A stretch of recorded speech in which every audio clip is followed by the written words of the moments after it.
Gusto ko siyang makilala. Tama! Itong Jesus Christ na pinagsisilbihan natin, niligtas tayo saan? Sa walang hanggang kamatayan! Diba? Lord, gusto ko talaga makilala na handa mong iwan ang comfort ng langit para lang iligtas ako. Lord, gusto ko itang makilala. Anong meron ka? Ba't handa ka magdusa para sa akin? Ako nga, minsan ayoko na nga sa sarili ko eh. Pero Lord, bakit? I want to know you more. Nasusundan? Kaya nakakapagtaka. Ito si Paul, gayahin niyo ako. There's so much passion. Alam niyo ba, ayaw ng Diyos na walang passion. Imposible kasi bakit? Ayaw niya kay galit siya. Yun ang sabi ni Lord. Sa Revelations, kinausap niya yung Laodicean church. Sabi niya, alam ko yung mga ginagawa niyo. Hindi kayo malamig o mainit. No, hindi ko na-explain sa inyo na mas malalim ang madali. Kulang tayo sa oras. Pag sinabi niyang mainit at malamig, hindi siya sabi, mas gusto ko pang parang lang patay. Hindi ganun.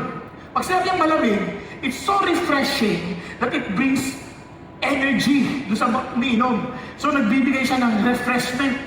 Pag sinabi mo mainit, it brings healing. Naalala niyo pagka nagwa-warm compress, di ba? Nagbibigay ng galing. Tapos supposedly ganyan kayo. Mainit kayo, tsaka malamig. Pagka nagbibigay kayo ng bagong buhay sa tao.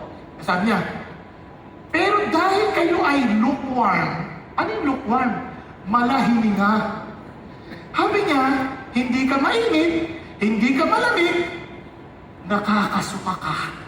Pero ang makapangyarihang Diyos nasusuka? At nasusuka ako sa iyo. Lord, kaya anong gagawin ko? Sabi ni Lord. Kaya naman, yung mga mahal ko, pinagsasabihan ko at dinidisiplina ko. So, paano yun? Anong gagawin ko? Then be zealous and repent. Ano yung ibig sabihin zealous? Be passionate at magsisi na kayo. Iisipin ninyo kung ano yung kaligtasan binigay ko sa inyo at mag-apoy kayo. Kaya mga kapatid, coming to CCF does not make you a Christian.